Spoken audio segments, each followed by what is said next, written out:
Shalom, everybody. We are about to have class 1 on an introduction to Kabbalah.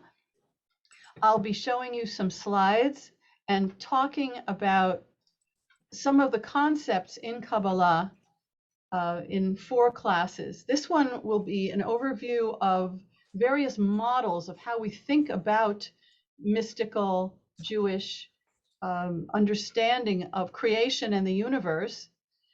And then in subsequent times, we'll have more reading of original sources and some of the great purveyors and teachers of Kabbalah. You don't need to take notes. You don't need to remember anything. You don't need to understand the vocabulary. Let it just wash over you. I'm telling you, it took me many years until this was not only comprehensible, but it was kind of the lens through which I saw everything. So just know that whatever concept I'm talking about today, I'll be repeating in a different way next week, the week after, and the week after. And that we'll be going more deeply into it until it becomes part of your vocabulary. So just everybody take a deep breath and release any tension.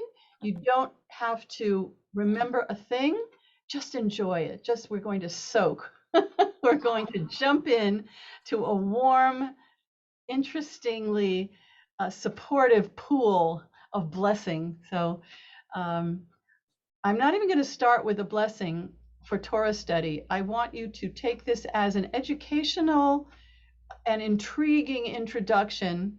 And for those of you who've been studying this for many years, I hope it gives you a renewed perspective and perhaps a different way of expressing what you already have learned. So for all of you on all of your levels, let's begin now. So here are some of the goals of Kabbalah. I mean, why would somebody even attempt to learn about our mystical tradition? Here are some possibilities. One is to come close to God. That's called dveikut, to leave our own world, if you could say that, and come to a higher spiritual plane. One is to know God in some way, the unknowable. So these are all attempts and a kind of journey that you know that you can never arrive at, but the yearning and the direction is good. So know something about God, the Holy One, the energy that's creative, however you want to understand that. Another possibility would be to influence God through prayer and intention. It's called theurgy, that if you are intent enough and aligned enough, you could pray for rain, like Honi HaMa'agel, and it would come. That you could offer healing prayers, that what you thought and prayed for would actually come to be. So that was influence. Repair the world, tikkun. We say this every time we get to the prayer Aleinu. We say, how do we heal and repair the world? Well, you have to know something about how the world works and creation and be aligned with a positive energy. And these are all just words, right? I'm trying through words to touch a kind of feeling that is beyond actual words. Words are limited. And when you get expansive enough, you're beyond words. So everything I say is going to be kind of touching the edge of something we can't quite get to. And yet we're going to try to get there. Come close to God, dveikut. Devek means glue. So dveikut means to cleave to the God field. Know God in some way. Increase beyond logic. Influence. Be aligned through prayer and kavanah, intention. And have some effect. Repair the world. Do a tikkun. So the very first idea of creation in our mystical tradition is called Shavirat Hakhelim, the breaking of the vessels. Can you all see the screen? Good. So there was a primordial light. Remember on the first day when we read Genesis, Bereshit, it says, and God said, let there be light. But according to the mystical tradition, that light was so intense that the vessels that were supposed to catch the light broke. Shever is a break. So Shavirat Hakhelim means the breaking of these vessels. And it is said that that light was withdrawn. It's organuz, the hidden light, because we read on the fourth day, and God created the sun and the moon and the stars for light. Wait a minute. Didn't God create the light the first day? So that's the explanation, that there was so much light, so much energy that it couldn't be contained. That's what we call vessels. They're containers. And so smaller lights had to be figured out that were possible conveyors of light, sun, moon, stars, specific places or sources of light that we could actually see and handle. So how did God create? There's all these midrashim on God speaking to the angels and saying, let us create a world. And the angels are against it. They're against creation of man. They're against later the giving of the Torah. You know, they see perfection as the goal, but God did not. And so God, one of the names of God is Ein Sof, which means without an end. And so if God was all that there was, then there was no room for the world. So the word we have is tzimtzum. God contracted God's self, as it were, to leave room for an other creation. Just like we do as parents and teachers, where of course we could do everything for the children and the students, but we contract and let them learn to walk, learn to read, learn to whatever it is we're teaching. We need to not take up all the room. So that's tzimtzum. And then a world was created. But I love that the world in Hebrew is olam. And the root of that word means hidden. So ne'elam is hidden. And we know that there's much more that's hidden in this world than is revealed. And in every generation, we learn more science, math.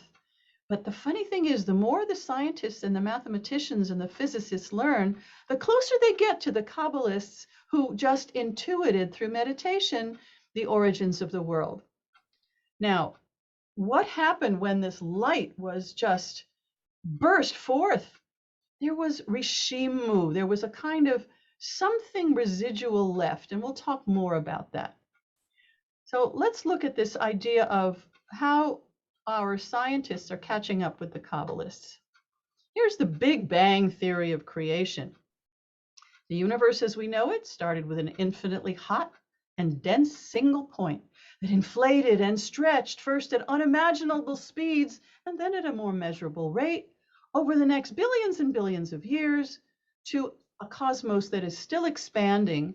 And this illustration is so wonderful because it shows this point of light expanding and expanding to more and more material nature until we finally get to planets and finally get to human beings, very much like you read in the Bible, actually, where the first day, quote unquote day, eon, who knows what a day was, stretched and stretched, and creation got more and more and more specific, more complex, until finally the creation of humans.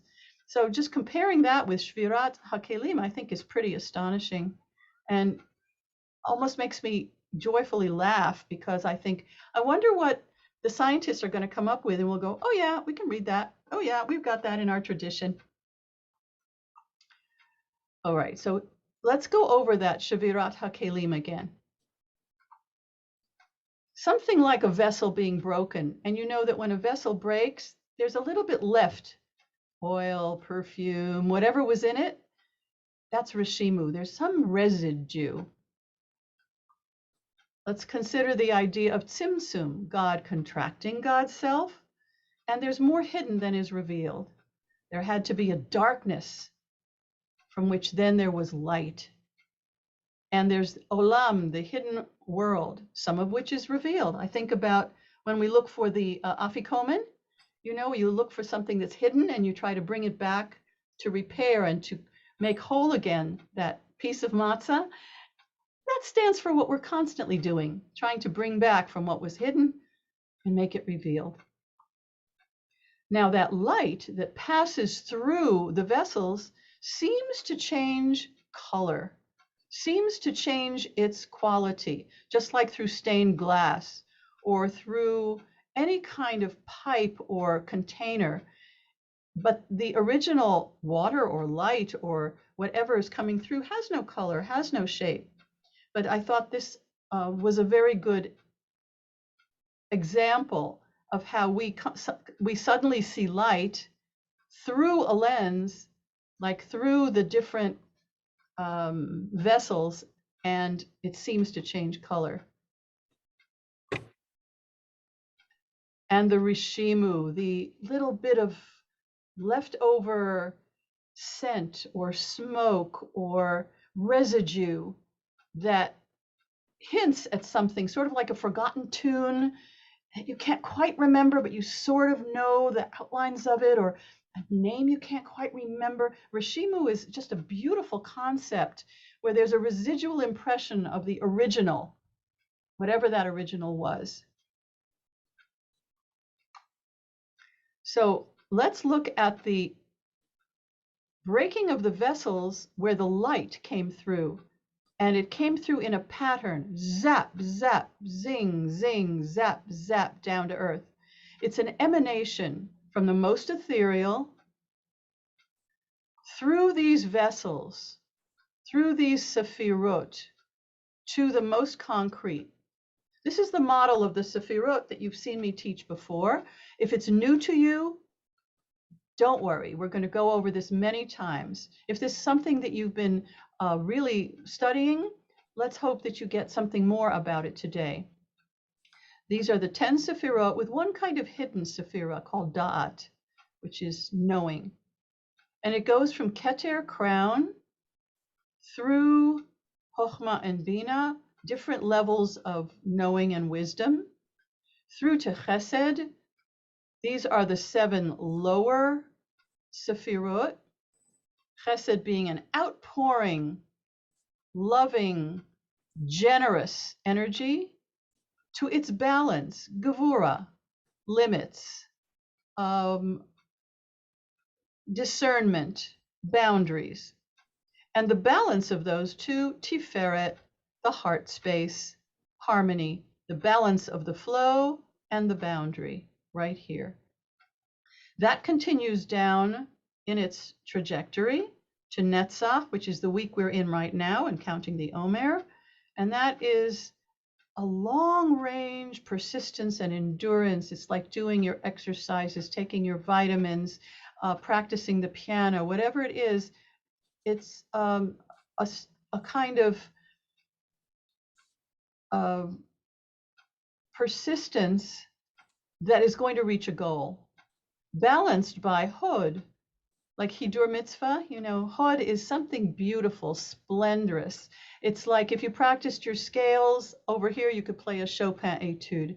This is like if you finally got your skates on and you practiced and practiced, you could be in the Olympics and win a gold medal. You understand, it's the idea of this balance between the structure and going over it, and then the ease with which you unconsciously then take all the rules and just know them. The balance of that in this triangle is Yesod, foundation, and intimate connection. And then the lowest of the Sephirot is Malchut, which means kingdom, but it really is like a grounding, ultimate connection of all of these Sephirot, of all of the light. And it's earth, it's down to earth, it's where we live. In our body, it would be our legs. And this is the model, which sometimes is shown like this, called the tree of life, and sometimes concentric circles. If we had a vision from here, it would look like circles if you look down. So there are many, many models of this. I'm just showing you this one to get started.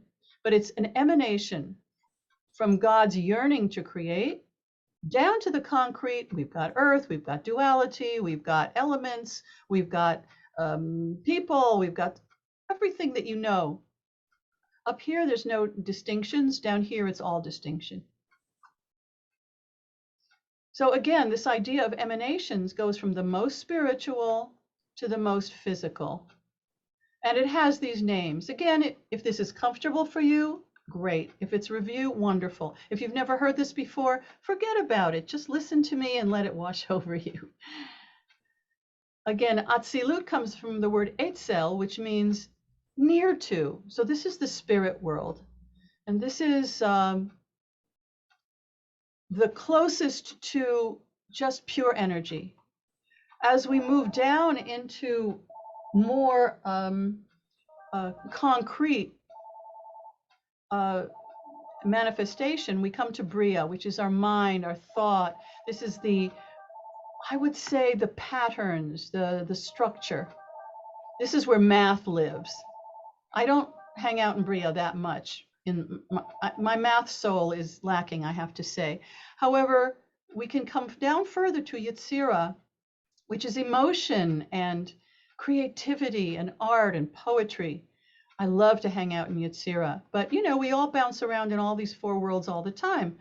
But we sort of tend to express ourselves one way more easily than the other. Asiya, from the word oseh, to make or do, that's the world of action. That's the world of making and creating and having a final product. So you might ask me, well, how do these four worlds, from the most pure energy to the most practical and physical, how does that work? Well, you just showed me 10 Sefirot. Well, there's a relationship. So we're going from the spiritual through the intellectual, the emotional, down to the physical. Let's see how they match up. And the fact is that we yearn, we people, we human earthlings yearn this way up toward the spiritual, and God tries to meet us coming down from pure energy to our world. That's sort of why we always say Moses went up the mountain. There's a sense of rising that we want to meet somehow at a higher place. We talk about that as if it were geographical, but so I'm using these arrows up toward energy and down toward physicality. And some of these words come from Isaiah 43:7. We have the words here of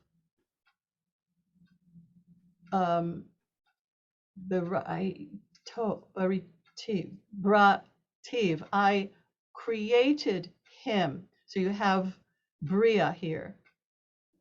Yitzartiv, I formed him, from Yitzira here, and I made him, from Oseh, Asitiv. The first one's interesting. Kol hanikra bishmi, everyone who calls on my name, says God. So that's talking about trying to get close to God. That idea of atzilut, getting etzel, getting spiritual, getting closer. So here we have the four worlds, the one that's closest to God, and then different words for creating, forming, making. 3 verbs in English, 3 verbs in Hebrew, and that's how we get to Asiya, Yitzira, Bria, and Atzilut up here. So I would like to give you some examples. Okay, let's go back over the different worlds. This will make it concrete for you, and we'll then stop for a minute and ask examples from your life. This is the world of action. This is the physical world. This is the world of earth and body. How do we do that in Torah study? This is the literal story. Let's take, for example, Noah's Ark. There's a story, animals going into the ark, 2 by 2. You know the story. This is a literal story. And that is in the world of Asiya, and in the model of looking at commentary in Asiya, in this physical, literal world, that would be the example of thinking of Noah's Ark, animals 2 by 2. The element is earth. It's on your body. Those 10 Sefirot could be considered this model on the body. And we'll see this again and again. I just wanted to tell it to you in many different ways. Let's move up in the worlds to Yitzira, the world of emotion, artistic, poetic, creativity. So where would that be in our Torah commentary? Well, let's do some wordplay. Teva is the word in Hebrew for the ark, but it's also the word for the basket that Moses was in the water, put there by Miriam so that the daughter of Pharaoh could find him. What did they have in common? Well, they were vessels that were waterproof, that could float on water, that had no rudder, no way of being guided, and were perhaps guided by God's grace. So that would be something you might say in the world of Yitzira as you are commenting on a Torah portion. These four worlds exist in anything. They're in our lives. They're in our study. They're a model for looking at any text or any instance or even any holiday. The element of Yitzira is water, fluid, emerging, connected. Quite a beautiful place to stay, Yitzira. Let's move up to Bria.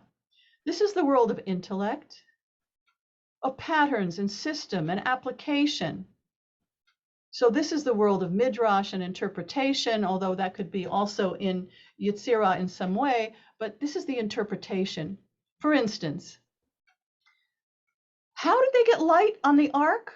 Oh, there's a tzohar. Well, what was it? Was it a window? And how far was it? 1 cubit from the roof? How did that work? How was the light that kind of discussion would be considered a kind of interpretation in Bria. Trying to figure out the proportions or any of that that idea of, well, how did it work? That would be in this world. It's mental awareness.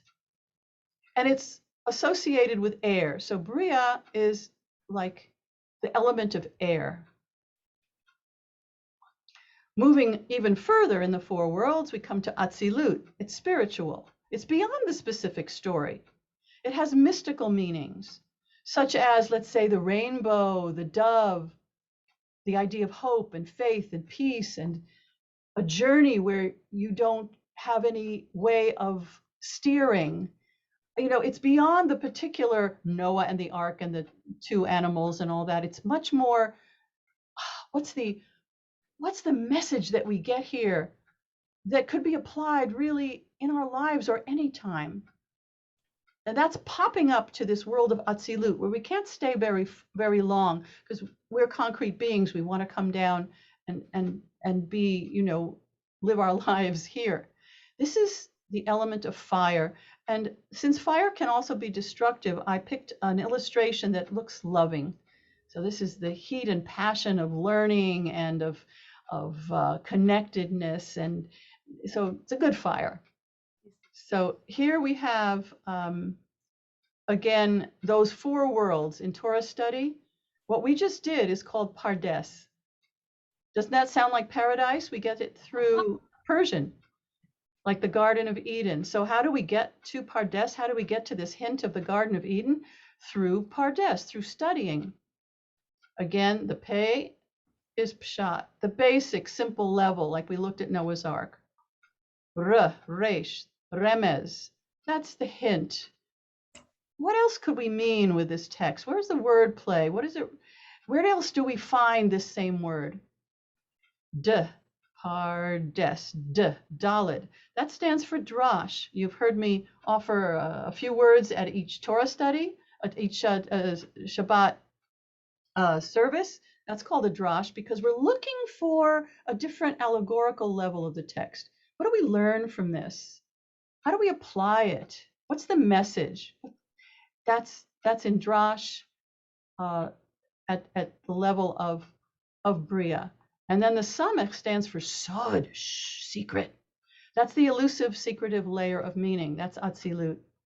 So in many ways, I have just shown you how we rise from where we are to a level of essence, and how God tries to reach down to us here on earth. how we apply that in our Torah study, and we can talk about how we actually do that in our lives. So I'm going to stop the share because this has been a lot of material. And let's look at some examples of how we get to these four worlds, how we connect. Now, we have a doctor and a scientist, Wei Hong, I see, has joined us. And she lives in the world of Bria a lot of the time, of how you do a diagnosis, how you figure out from all the information what the healing would be. And each one of you has different talents and skills. And we all live in all four worlds all the time. We're all physical beings, but we all are spiritual. We all have intellect, and we all have emotions and creative talent. So to separate them is only for the purpose of kind of understanding and of talking about it. But really, we do all of them all the time. So let's talk about some examples so that it really sticks. Let's talk about someone who wants to build a house. So you start with just a yearning. I really want to build a house. And then you go one level down to Bria and you say, well, what's the blueprint going to look like?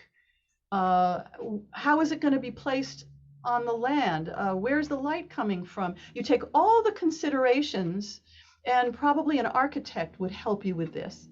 Then you bring it down to Yitzira. What materials? Do I want more wood or more metal? Do I want it to be Southwest, or do I want it to be very, very modern and sleek? So you're getting into the creative aspect of how it will be formed.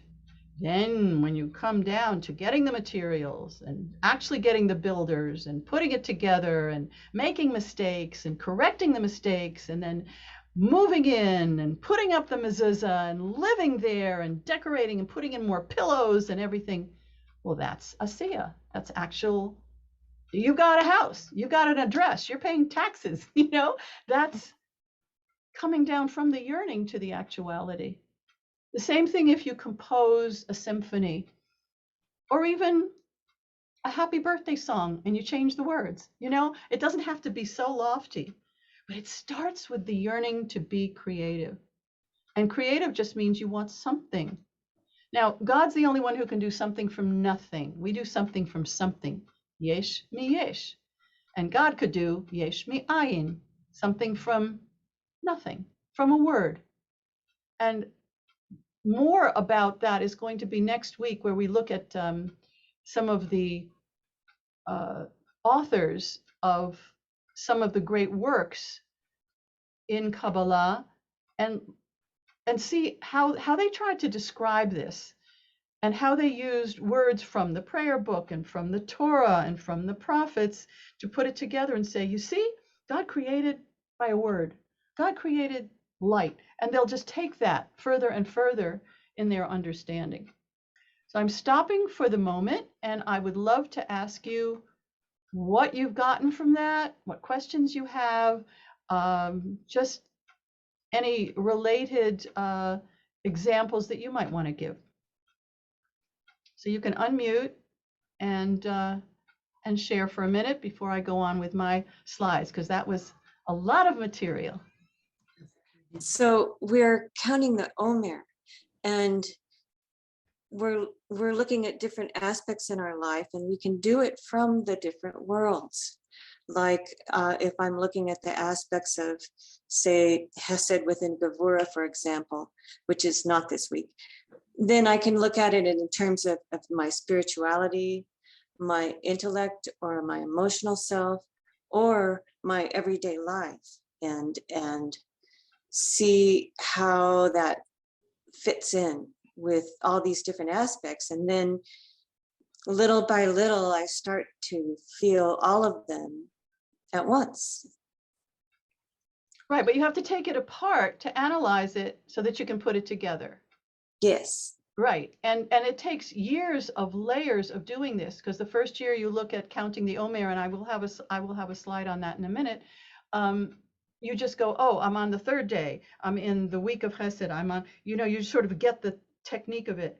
The next year, you sort of say, oh, I really want to look at the day quality within the week quality, and you get really good at that. By the 6th or the 12th year, you're really analyzing it in a whole different way, and you're making up your own. You're not learning from the book anymore. You're kind of saying, well, how do I understand this? And you're actually doing a spiritual check-in that feels like a refinement of your personality. And if you're honest, you shed light on your blind spots. That's where it gets really good. Where you say, well, I thought I was just fine and all. Oh dear, I guess I am kind of judgmental. Oh dear, I guess I am kind of rigid when it comes to XYZ. And that's where it starts to be more about self-improvement and less about the technique of just counting the days, the 49 days from Passover to Shavuot. That's where these books are so helpful. And what you're describing sounds very much like my friend Min Kantrowitz's book, Counting the Omer, a Kabbalistic meditation guide, because she goes through the 4 worlds of Atzilut, Bria, Yitzira, and Asiya for each day and each count. That's not for a first time go around. That's for like the 4th or the 6th time. And so I have all these books here, Journey Through the Wilderness, and aren't we all journeying through the wilderness? We have so many blind spots, and we have so many assumptions about ourselves that going through this time and studying Kabbalah in general eventually helps us understand our shadow side and shed light where there was darkness. I have a friend who's a psychologist who teaches through the Sefirot and says he will diagnose somebody who has too much chesed. In other words, their boundaries aren't so great, and they have to learn gevur. They have to learn about discernment and boundaries and when to say no. Or other people who are so into netzach, so into formulas of habit and continuity that they have to learn a little more about Hod, about letting go and being more gracious about it and having some more fun. And we all could do that. We all have a place on the spherotic table, the spheres, the energy centers, where we naturally resonate, and others which we can do, but it's a stretch. Just like an extrovert can meditate and an introvert can speak to hundreds of people, but it's not where they live, It's not what they naturally want to do. So thank you for that, Patty. Other reactions or questions? I'd love this to be more of a conversation. Yes, Susan Burnett. First, Rabbi, I have a question about when you were talking about. Can you get closer to your mic a little bit? Oh, sure. Thank you. The known, I wrote down this, I may have not gotten it quite right, but you were talking about like a known scent, but you don't know where you know it from, or things that seem like you knew them before, but you really didn't. And then, so for me, I have a lot of that with scent and so forth, but with learning Hebrew, recently learning Hebrew, it is like a whole world that I knew before somehow. I come upon words now, and I'm like, okay, that explains why. I always thought this, but now it's like in concrete in front of me. How did I know that before? Or where was that? The water, the scent of water, these kind of things are like those sparks that you talk about. So if you could talk a little bit more about that, I would love that. As a matter of fact, that's the subject of the second class, where we're going to go into the letters that are the building blocks of creation. And we'll go into a little bit about Sefer Yitzira and the Bahir and some of the sources that speak about the letters. Like if you took chemistry, remember the periodic table of elements? Well, the Aleph Bet, the Hebrew alphabet, is considered the building blocks of creation, and each letter has a different weight. And that's why we get into numerology, and that each word is more than just a symbol for the thing. And so we're going to get into that more next time. The other thing you said was about sometimes you learn something and it's like you knew it. So let me tell you a story. There's a story about how the angel comes to visit the ubar, the fetus within the womb of the mother, 40 days before birth, and teaches all the Torah you'll ever need for your whole life. And then just before birth, they touch here. That's why we have this little mark here above the lip. We all have that. And that at that moment, you forget everything you learned and you spend the rest of your life relearning it. And that's why when you learn something, I knew that, I felt that, I never learned it anywhere. And so that's one explanation. And the other is that you've been connecting through story, through experience, through reading, through praying, through all kinds of ways. And you had an inkling of a twinkling of something that seemed true to you. And now you learn it and you go, that's it. I knew that. And it clinches something that you intuitively grasped. And that's kind of like Rishimu. It's like you once smelled something like in front of the kibbutz dining hall, there was a certain smell of spice. And whenever I smell that, I go, oh yeah, I know that one.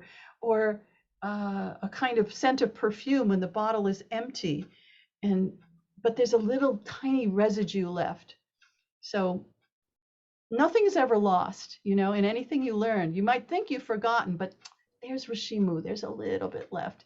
Just like there's a little bit left of God's creation everywhere, even if what used to be a sea is now a desert, but there's something there that tells you that there's fossils, there's something that tells you that used to be a sea.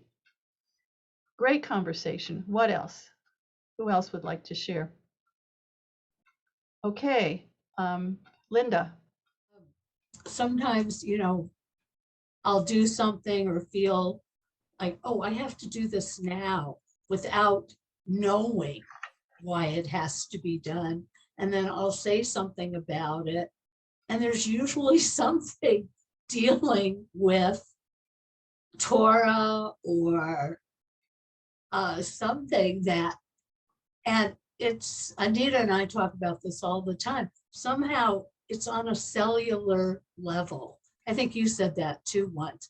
It's somehow in the cells, and we never know when it might crop up, but it does. Well, we are much more than our logic and our minds. And so when you say, well, I just felt it in my gut, you have a brain in your gut. And it's really important to listen to that little voice sometimes, because we are connected in so many ways. I mean, it happens to me all the time. I think of somebody and then they call, or I think of somebody and then I go and the email's there, or I think of somebody and there's a letter in the mail, or I go, wow, we must have connected, but not through the telephone wires or internet, but just somehow. And I used to have, with my mother, we called it thought waves. Thought waves. And one time my brother's bike broke down, and we sat at the curb together and go, mommy, come, mommy, come, mommy, come. So she drives up and says, what's wrong? And we go, oh my God. She said, I felt it. I felt something was wrong. And so we said, well, you got my thought wave. And so we talked about that forever. So I think that there's something about, yes, we're very physical beings, ouch. And then we're hearts, and we have feelings, and then we have thoughts, and then we have the that we're talking about and we cannot quite describe. They were in Sedona and they take aura pictures. Who knows? Maybe, and sometimes we feel the energy of a person about a foot or two away from their actual physical body, the ethereal body. There's more than what we really understand. And so Kabbalah is one of the attempts that we humans have done. And it's not only Jewish, because in the Middle Ages, the Christians also had their Kabbalah, although they reversed a lot, but that's another story. But to understand, well, how do we get to that place? I've been there for a second. I know it exists. I had a sense of being out of body. I had a sense of unity with all there is. And then zip, I was right back in. And so this is an attempt to find out, what world am I living in? And can I get out of this world into another one? And can I connect through, the harmonic convergence, right? This is through all that is. Well, I'm going to share again because I want to show you how the four worlds connect with the Sefirot. This is something that took me years to figure out, and I want to share it right at the beginning with you. Okay, so here again are the Sefirot. And Sefirot itself is a wonderful word because we get the word sphere from it in English, but it also is sapphire because at a certain point we realize the blue, clear, crystal place that from which the prophets viewed the throne of God. I mean, it's just a beautiful connection with sapphire. And also, lispor is to count, and a sefer is a book. So there's something about a number, like we have a cipher that also came through to English. Number and story and energetic crystal, they all in that word. I just love that. So the top three are really very godly areas. And we usually deal, like now when we're counting the Omer, with the lower seven. But how, in the totality of this going from energy to manifestation on earth, how does that go with the four worlds? Well, if we take the four letters of God, Yud, the upper Yud, the Hey, the upper Hey, the Vav, connector, which means a hook actually, and the lower Hey, then this is how it connects. The upper Yud is like the very tip of the crown, just the spitz, this little part here is Keter, and the rest of the Yud is Chochmah and Bina. So the whole triangle is pretty much Yud, and that's the highest place where the God realm. Then we get to the Hey, the upper Hey, and that is well, that's actually Chochmah and Bina. So I said it wrong. The Yud is just Keter. I've seen it various ways. And then the Hey is either this whole triangle, except for the little spitz, the little top of the Yud. But in any case, it's right up here is Yud and Hey. That's heavenly. Now we get to the Vav. That's the connection between heaven and earth, between above and below. And it is all of these six. Chesed, Gevurah, Tiferet, Netzach, Hod, Yesod. All of these six, that would be the Vav. And if you ask someone who's building to give you a Vav, they'll give you like a screwdriver or they'll give you a hook. I mean, it's a tool, and it means connector. So it's all of these six. Then when you get to the lower Hey, that's Malchut. That's here. That's earth. That's the desk. That's the pen. That's the physical world. And so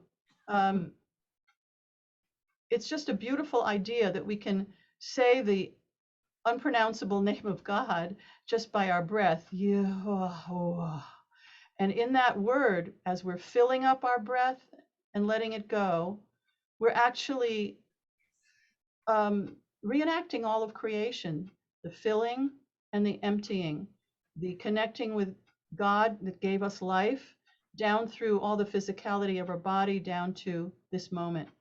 Yud Hey Vav Hey, Hey Vav Hey Yud. Going down, coming up. Going down, coming up. Any reactions to that?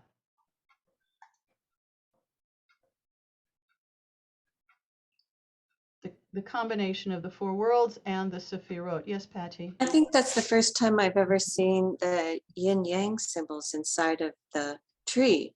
And I've always been curious about that. Well, that was not a Jewish site. And so they also have like runes, they have other things there, but it was the best graphic I could find that showed the Yud, Hey, Vav, and Hey letters connecting the four worlds with the 10 Sefirot. So that was not a Jewish model, but I realize that. yeah. So other people have studied Kabbalah, and in the Middle Ages, and from then till now, many people use the concepts for their own understanding and their own study and application. So that's just one example of that. So you were talking about counting the Omer, which is, you know, where we are right now. And let me share that. What is interesting is when I copied the calendar that you made, Patty, it came out like this. It wouldn't have your colors. So any of you who have the what I sent out for Torah study, each of the days and each of the weeks had a different color, but this is how it transferred. We are on this day, so Monday evening and all of Tuesday, we are at the 24th day of counting the Omer. This was the second day of Passover, and this is the day before Shavuot. All the way 49 days between Passover and Shavuot. And if you look at the pattern, it's Tiferet, the balance, harmony place, in the week of Netzach, of endurance and persistence and long-range goals. That's a beautiful day. And every Tuesday, we're going to be in that same configuration of balance and harmony next week, within the week of Hod, the week after that, the week of Yesod, and so forth. Now, the reason I highlighted the 33rd day, because that's a holiday, Lag BaOmer, Lamed Gimel, 33. Remember, every letter stands for a number, although there are many systems of making it count. And that is the day where the semi-mourning is lifted, where you can get married, because you're not supposed to get married within this period here. And it's the day for, you know, bonfires and all kinds of customs. So tonight we'll be counting, Tuesday evening we'll be counting this number. You don't want to say it because you get confused. And it will turn into this day, Netzach, within Netzach. And so that's a very powerful, when you have a double of Chesed within Chesed, Gevura within Gevura, where you have a double of the day and the week quality, ooh, that's potent. That's really something to look at. When we get to Malchut of Malchut, we are all the way grounded and we're at the foot of Mount Sinai and we're ready to receive Torah. So I'd love to hear from those of you who have been counting the Omer, which resources you've been using, which days might have been surprising to you, and if you're having any trouble, you know, with either the blessing or the count or any of that. So I'll stop share and just hear, because we're all on a journey right now. We're all on it, whether you're counting or not. Let me hear some of what you've been going through or any questions about it. Well, maybe you're thinking in your heart, I don't have anything super important to say, and I'm telling you, you do. So here's the effect it can have. Instead of being theoretical, it becomes really personal. And so during the week of Chesed, you're asking yourself, how am I expressing my love? Am I connecting with people? Am I calling? Am I slowly crawling out of the COVID isolation in some way? Am I taking a new class? I know, Anita, I'm so sorry.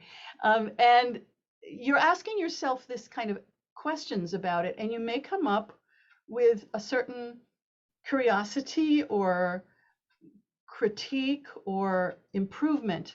And that's what it's all about.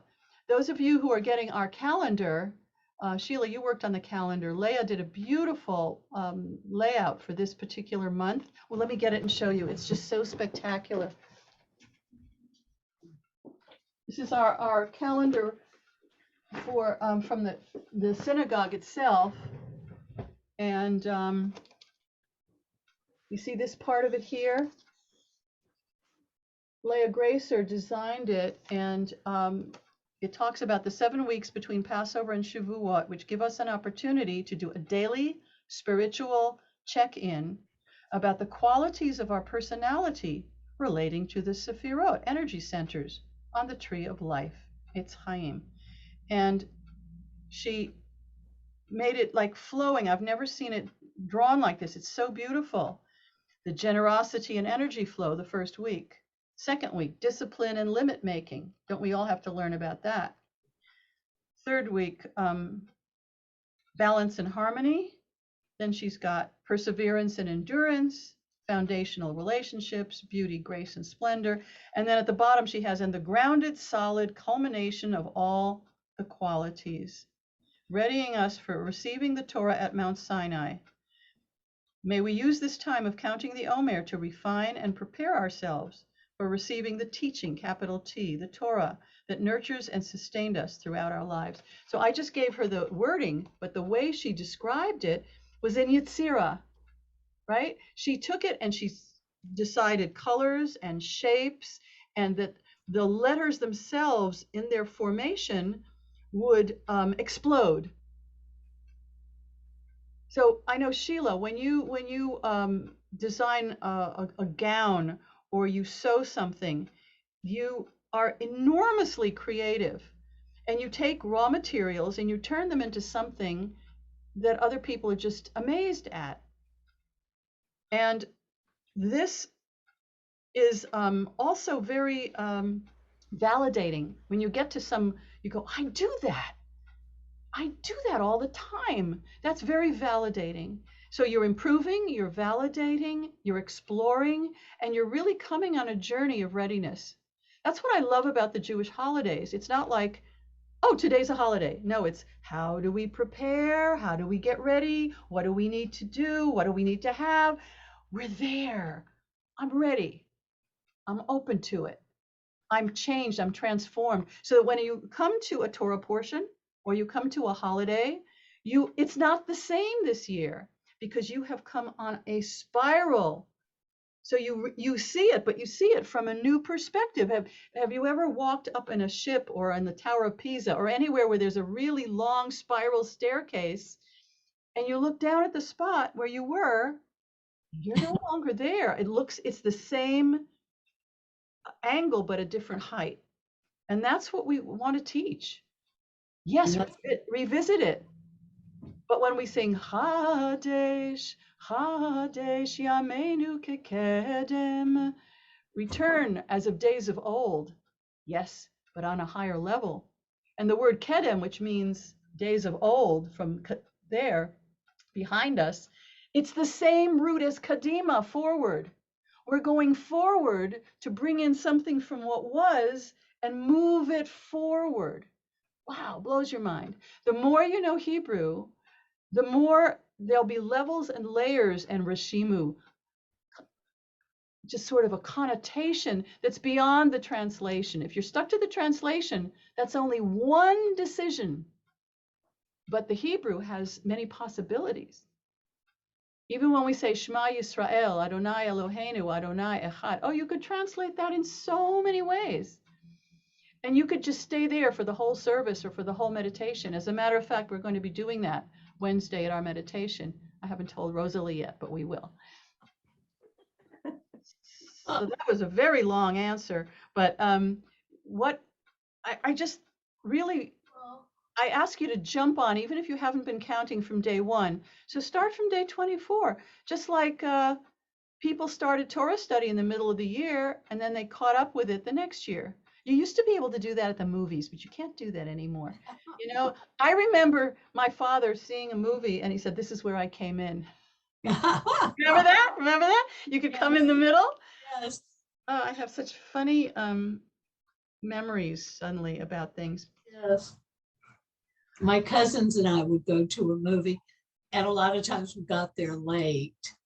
And yes, it would be the movie had started, and then we would sit through the newsreel, the cartoon, everythh else, and then, oh, okay, this is where I came in. Right. So maybe in the Gilgul HaNefesh, which means the resurrection of the souls, the rolling, Galgal, you know, it's Gilgul is that the souls come back, and there is that belief in Judaism that you kind of say, oh, this is where I came in, you know? You kind of know stuff that you couldn't possibly have learned in this life. Who knows? Doing past life regression is another way to attempt to understand what's not understandable, because we only have this one little life. Is that it? I mean, as we get older, can you believe how fast time is going? I'm just amazed. Well, it really is speeded up. It really has speeded up. I remember until I was 10 years old, I thought the summer was as long as the school year. I was shocked to find out it was only about 2 months long. Shocked. I thought there was the school year and then there was the summer, and that was the picture in my mind. So as we get older, the time just really flows. And I don't have any kids living at home. So the time I've lived in Sedona, 16 years, feels like one piece. Except I know before the roundabouts, there's certain things I can say. Yes, when Sedona was small, and Right. I could get from the village into West Sedona in 12 minutes. Exactly. Well, You're saying something, and it reminded me when I went to Engedi, and we're climbing up, we're walking up and walking up. And I was just, it was really terrific. I'm going up to the springs, and then I realized I have to get back down. And I'm terrified of heights. And walking, how am I going to going up was no problem. And then looking and seeing where I had to walk back down, and there are no like handrails or anything to hold on to. But I was very fortunate. One of the other tourists with me on my group, she told her husband, let her help her get back down. So I kind of walked a little bit behind them with my hands on their shoulders to get back down. Well, you've just said something extremely important, and that is sometimes we elevate beyond our capability and we need help getting back down. Yes. And that has happened to me in meditations when I was just starting out, and I actually needed grounding help to return to be in body.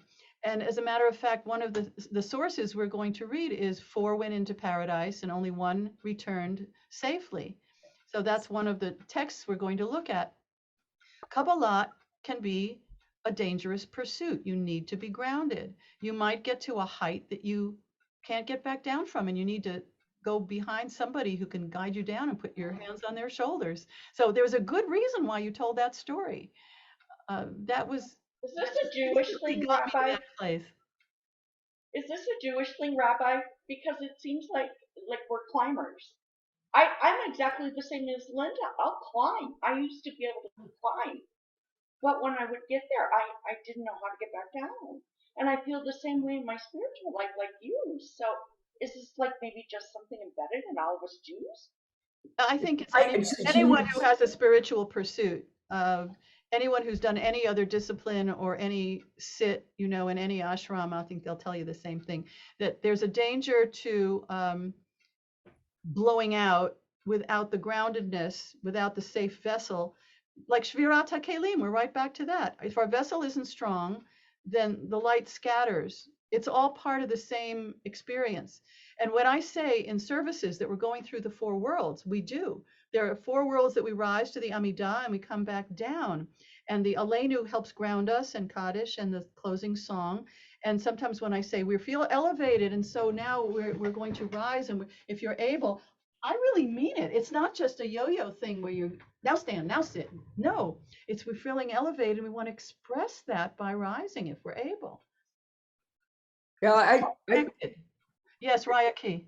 It's very much the human condition, I think, both spiritually and physically. And I can tell you as a hiker that so many people get up things that they have trouble getting down. They call search and rescue, which I was part of for a little bit.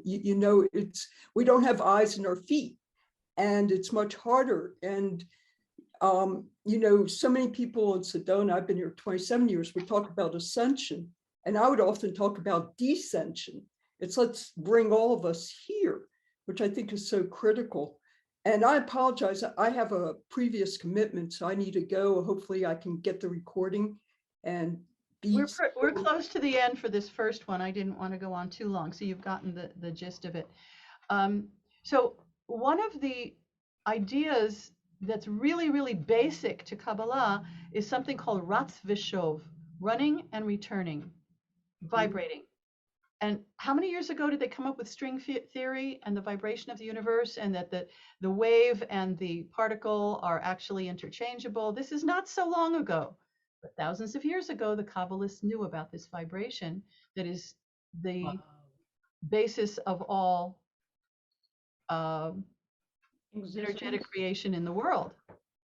So what I wanted to do actually to end was to show a picture of a kind of sound wave and give you a vibrational melody or sound just to meditate on. And we're going to do that for a good like 3 or 4 minutes, and then we'll bring it to a close and we'll see where we are. So I'm going to share this last slide. Can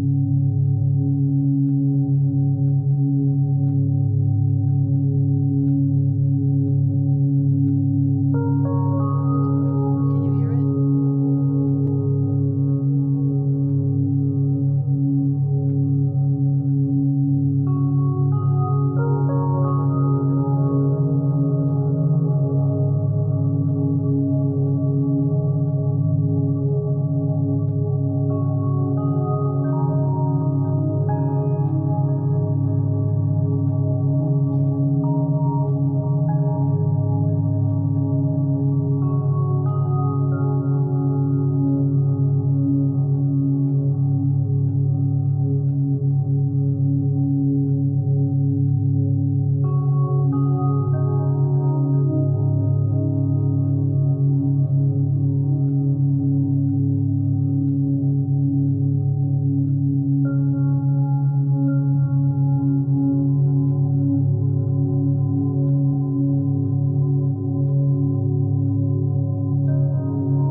Okay, so blink a few times, take a cleansing breath, come back into the room, into your body, into your consciousness. And what I'd like to do to finish is to ask each one of you a word or a phrase or a concept that you'll take away from today. Just one word, one thing, one impression. And I'll call on you, so just think of one word. Diane.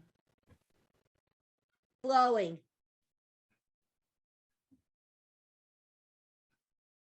Emanations. Pulsing.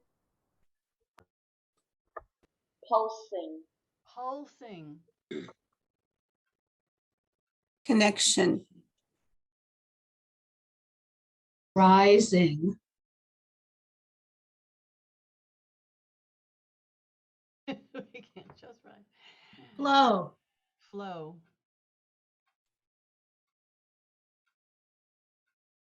Well, 2 words, simultaneous and separate. And separate. Simultaneous and separate. Beautiful. See, that's combining two of the Sefirot, which is exactly what happens, one within the other. How can it be? And yes, it is. Beautiful. Couple more. Convergence. Convergence, right. So there's this connection, convergence, flow. Are you getting a pattern here? Yes, Anita? About separation, it's also, separation is kadosh, is holy. Separation, kadosh, set apart.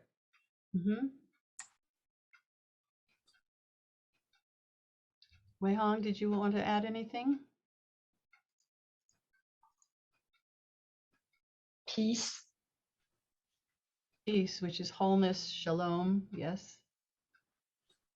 So all of that was an aspect of the meditation and of the teachings and of the many words that we went from Shavirat Hakhelim, from the breaking of the vessels with the primordial light, to how that light was funneled through down to actual concrete earth body today, now. And that we have been yearning since the dawn of man to somehow get back to the Garden of Eden, to get back to origins, to get back to the way it was, to get back to an understanding of how it all works. And it's beyond words, and yet we use words to try to get there. And sometimes we use sounds and music, and sometimes we dance, and sometimes we make it into art. We are naturally wired to be creative. It doesn't mean that we're all, having our paintings in the Louvre. It means that we're always creating, always making something. And each person here I see has your own way of doing that and your own combination. It's also, I think the word combination is important here. Because nothing is always statically one thing. It's all of these intertwined. The 10 Sefirot are combined. The 4 worlds are combined.